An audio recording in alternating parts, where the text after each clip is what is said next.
नीला आसमान, हल्की हल्की ठंडी हवा और बादलों की नरम चादरें जैसे किसी पेंटिंग में रंग भर रही हों।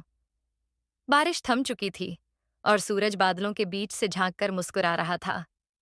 ऐसे मौसम में घर बैठना तो जैसे उस रोमांस का अपमान होता जो हवा में घुला हुआ था।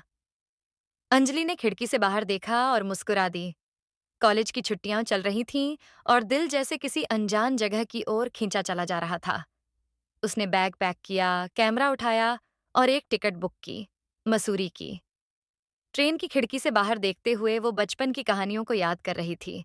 वो कहानियां जिनमें पहाड़ों की रानी होती थी और नीले आकाश के नीचे कोई नायक उसका इंतजार करता था। मसूरी पहुंची तो ठंडी हवा ने उसका स्वागत किया। पहाड़ों की हरियाली, दूर तक फैली घाटियां और वो नीला आसमान, सब कुछ किसी जादू की तरह था।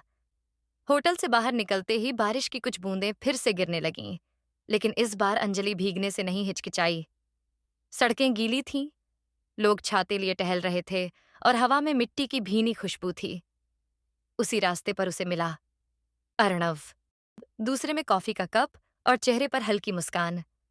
टकराव यूं हुआ कि उसकी किताब अंजलि के कैमरे से टकराकर गिर पड़ी। दोनों झुके, दोनों की नजरें मिलीं और मुस्कानें भी। तुम भी मौसम के दीवाने हो? अंजलि ने पूछा। मौसम नहीं, बस यूं ही बहाव में बह आया, अर्णव ने जवाब दिया। फिर तो बातचीत चल निकली।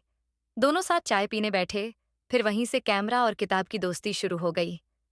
अंजलि ने उसे वाटरफॉल दिखाया और अर्णव ने उसे पहाड़ी लोक कथाओं के बारे में बताया। दोनों एक दूसरे की दुनिया में खोते जा रहे थे।